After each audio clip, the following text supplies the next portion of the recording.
Magandang araw po sa ating lahat. Ako po si Ninifer Fernan Lim, 3rd year Octoberian, Section 3E15C, Subcluster Lucena. Tatalakayin po natin ngayon ay ang tungkol sa pagsusuri ng mga piling akda.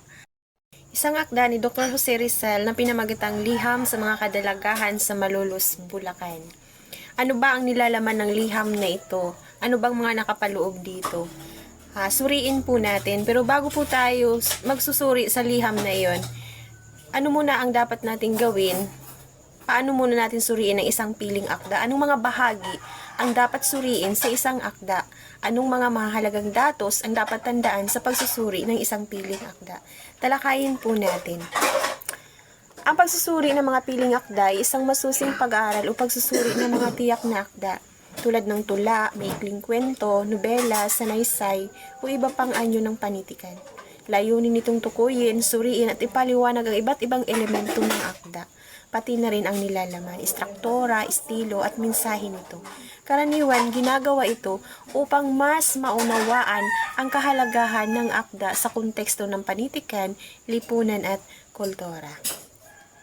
Ginagawa ang pagsusuri upang malaman natin o maunawaan pa natin yung nilalaman ng isang akda, kung ano bang kahalagahan ng akda na ito sa konteksto ng panitikan at sa ating kultura. Ano bang nilalaman nito, ano bang layunin nito, kaya ginagawa yung pagsusuri. Unang bahagi ng pagsusuri ng akda ay ang panimula. Dito sa panimula, dito natin malalaman, ito ay tumutukoy sa pangunahing impormasyon tungkol sa akdang sinusuri. Karaniwan, kinabibilangan ito ng pamagat ng akda, ano ang pamagat ng akdang sinusuri natin, sino yung may akda, sino ang sumulat nito, at anong uri ng akda ito, anong klaseng akda ito. Halimbawa, maikling kwento ba ito, nobela ba ito, tula ba ito, sanaysay ba ito, dula at iba pa. So, yun yung panimula. Doon natin malalaman. Then kasunod po yung buod ng akda, isang maikling paglalahad ng nilalaman ng akda na hindi pa nagbibigay ng pagsusuri o opinion. Sa madaling sabi, ito yung partial na maikling paglalahad ng nilalaman tungkol sa akda. Pangalawa po ay ang konteksto ng akda. Kailan ito sinulat? Ano ang layunin ng akda? Ano ang inspirasyon o pinagmula ng akda? Bakit ito sinulat? Then kasunod ay ang pagsusuri ng nilalaman. Ang pagsusuri ng nilalaman ay ang masusing pag-aaral at pagpapaliwanag ng nilalaman ng isang akda. Dito sinusuri kung paano ipinakita ng may akda ang kanyang mensahe, tema at iba pang mahalagang elemento ng akda. Sa madaling sabi, yung pagsusuri ng nilalaman, doon natin malalaman sa pamamagitan ng masusing pag-aaral at pagpapaliwanag. Masusuri natin doon, pinapakita doon ng may akda ang kanyang mensahe, ang kanyang tema, at iba pang mahalagang elemento tungkol doon sa akdang ginawa. Then pangalawa po ay ang tauhan. Paano nailalarawan ang mga tauhan? Epektibo ba ang kanilang karakterasyon? Ano yung kanilang mga papel na ginagampanan? Gaano kahalaga yung ginagampanan nilang papel? Kasunod po ay tagpuan. Saan at kailan ito naganap, ang mga pangyayari, angkop ba ang tagpuan sa tema ng akda. Then kasunod po ay ang estilo ng pagsulat. Ano ang paraan ng pagkakasulat ng may akda? Gumamit ba siya ng matalinghagang wika, simbolismo o iba pang malikhaing pamamaraan? Yan, estilo ng pagsulat. Ano yung paraan ng pagkasulat? Marami bang symbolikal? Marami bang mahalagang wika? So doon natin yan malalaman. Then damdamin at himig. Ano ang tono ng damdamin nangingibabaw sa akda? Malungkot ba ito? Masaya ba ito? Papagbiro ba ito? Seryoso ba? O iba pa? Kasunod yung epekto sa mambabasa. Ano ang naging dating ng akda sa mambabasa? Naging epektibo ba ito sa pagpapahayag ng mensahe? Halimbawa, nagbabasa tayo ng akda. Napapaiyak ba tayo? Napapatawa ba tayo? Nalulungkot ba tayo? After nating mabasa yung akda na yun. Then, kasunod ay ang pagsusuri sa istruktura at estilo. Ito ay tumutukoy sa organisasyon o pagkakaayos ng akda. Kasama rito yung banghay or plot. Paano inaayos ang daloy ng kwento o ideya? Halimbawa, tradisyonal na may simula, gitna o wakas, o dilinear tulad ng flashbacks. Then, paggamit ng wika, gumagamit ba ang may akda ng matilanghagang pananalita, simbolismo, tayo-tayo, iba pang pampanitikang paraan? Ng pagpapahayag, ito ba'y direktang paglalahad, paglalarawan, pagsasalaysay o pangangatweran? Din kasunod ay ang pagsusuri sa karakter at tagpuan. Ang pagsusuri sa karakter at tagpuan ay ang masusing pag-aaral sa mga tao. Kasunod ay ang pagsusuring pangnilalaman. Ano ang tema nito? Ano ang paksa ng akda? Saan ang tagpuan at panahon? Kulturang masasalamin sa akda? Ano yun? Then, pagsusuring pangkaisipan. Kaisipan at ideyang taglay ng akda. Ano yung kaisipan o ideyang taglay ng akda na mababasa mo doon? Ano yung estilo ng pagkakasulat ng akda? Ano ang aral na nakukuha sa akda?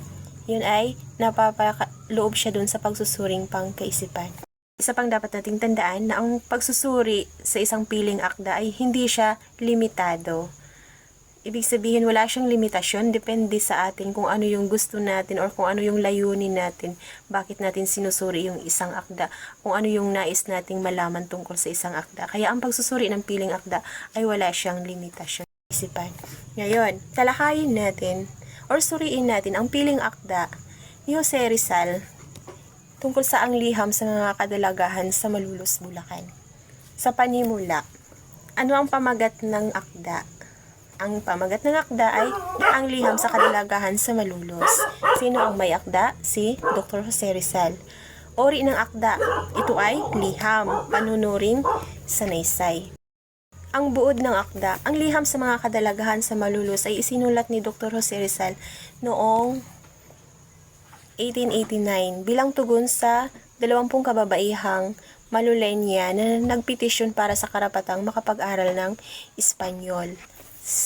Sa kanyang liham, pinuri niya ang kanilang tapang at pinagbilinan sila ng mahalagang aral tungkol sa edukasyon, dignidad at papel ng kababaihan sa lipunan. Inilahad niya ang kanyang paniniwala na ang matalino at may prinsipyo na kababaihan ay susi sa isang malakas at malayang bansa. Itong liham sa mga kababaihan sa Malolos na sinulat ni Dr. Jose Rizal, ito yung tungkol doon sa tugon doon sa 20 kababaihang Molina na nagpetisyon para magkaroon ng panggabing pag-aaral tungkol sa Espanyol. At dito, pinuri sila ni Dr. Jose Rizal. Dahil sa panahong iyon, bibihira lamang ang mga kababaihang magkaroon ng ganitong interes at tapang at tibay ng loob na humiling. Dahil sa panahon nilang yun, ang kababaihan ay madalas nasa bahay lang, nag-aalaga ng mga anak. Parang mayroong diskriminasyong nangyayari. Then, suriin natin yung tungkol sa konteksto ng akda. Isinulat ni Rizal ang liham sa panahong ang mga kababaihan ay may limitadong karapatan sa edukasyon at madalas na itinuturing na sunod lamang sa mga lalaki. Yan, kagaya ng sinabi ko kanina. So, bahagi siya dito sa konteksto ng akda. Kasi nga, itong liham ni Rizal, ito yung sa panahon kung saan ang kababaihan ay limitado lamang yung kanilang karapatan sa edukasyon at madalas itinuturing na sunod-sunuran lamang sila sa mga lalaki. Hindi sila pwedeng tumaas or hindi sila, parang sunod-sunuran lang sila kung ano yung desisyon ng kalalakihan, sunod-sunuran lang sila compare sa ating panahon ngayon. Ang liham ay isang pagpapahayag ng kanyang progresibong pananaw na ang kababaihan ay may kakayahang maging matalino. Ang kababaihan ay may kapangyarihan, pwedeng maging makapangyarihan at mahalaga sa pagbabago ng lipunan. Ngayon, suriin natin kung sino-sino yung mga kababaihan na yon na naglakas loob upang humiling na payagan silang makapag-aral ng Espanyol. Kilalanan natin sila. Una ay si Anastasia Maclang Tiongson. Pangalawa si Agapeta Reyes Tiongson. Kasunod si Mercedes Reyes Tiongson, Filomena Oliveros Tiongson, Feliciana Oliveros Tiongson, Alberta Santos Vitangkoy.